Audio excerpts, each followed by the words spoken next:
You know, Alex, people think glass is this fragile, precious thing, but when you're standing over it with a carbide wheel, it's more like a physical negotiation. It's about convincing the molecules to break exactly where you want them to and not a hair to the left.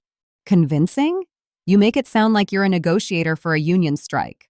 I've seen you drop a coffee mug and look like you've seen a ghost. Now you're telling me you negotiate with shards of sharp silica?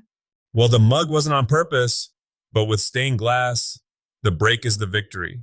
My dad actually started teaching me this when I was about 8 years old.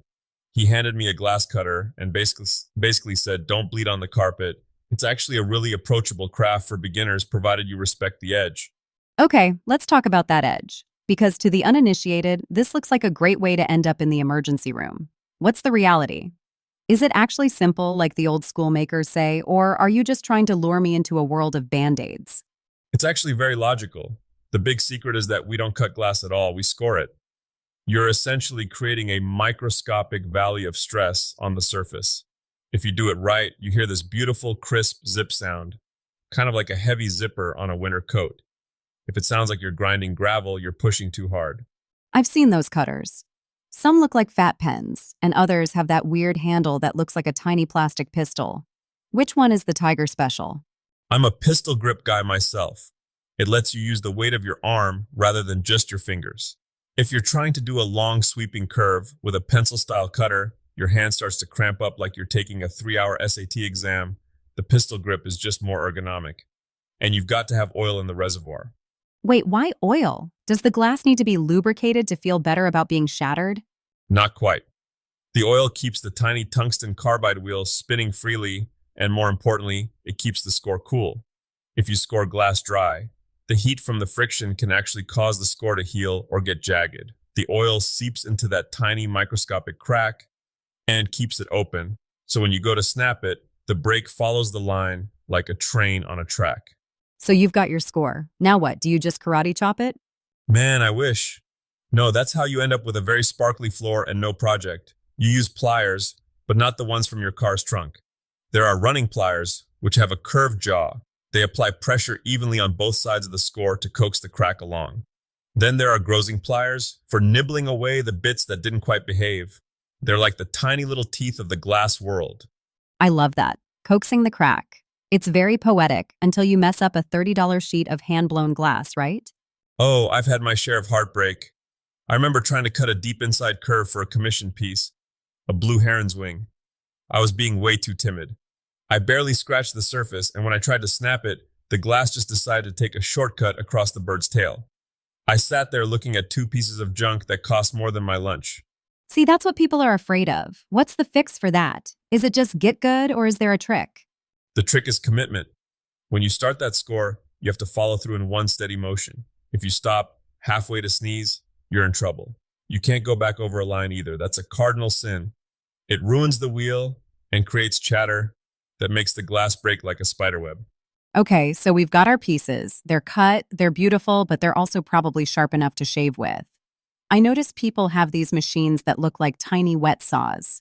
The grinder, it's the stained glass artist's best friend and biggest crutch. It's basically a spinning diamond grit head with a little water sponge. It smooths the edges so the copper foil sticks better, and it lets you cheat a little if your cut wasn't 100% perfect. But don't get too reliant on it. I've seen folks spend 4 hours grinding because they were too lazy to spend 5 minutes practicing their cuts. That sounds like me with a belt sander in the wood shop. I'll just sand away my mistakes. 3 hours later, the table leg is a toothpick. Exactly. Now, once the glass is ground and cleaned, and I mean really cleaned, no oil left, you wrap the edges in copper foil. This is the Tiffany style most people know. It's basically a sticky tape made of thin copper. You fold it over the edge like a tiny taco.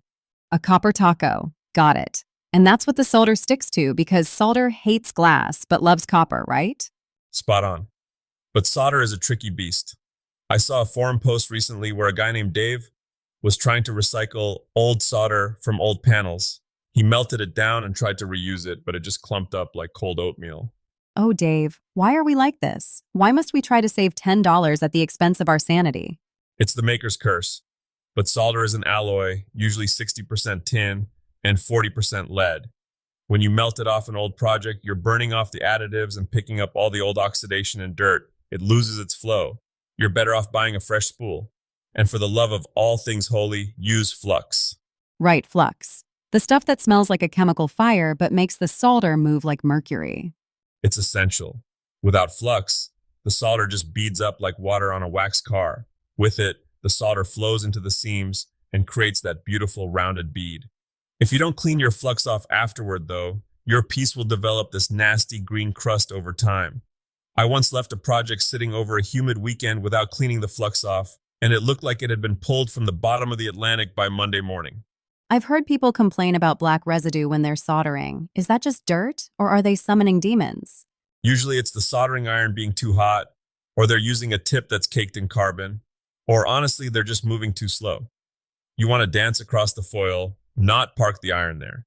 If you stay in one spot too long, you'll heat fracture the glass. You'll hear a tiny tink, and your heart just sinks because you know exactly what happened.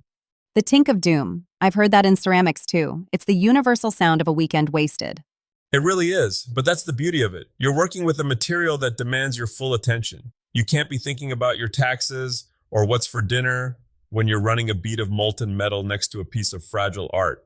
So, if I wanted to start this weekend without spending a mortgage payment on tools, what's the bare minimum kit?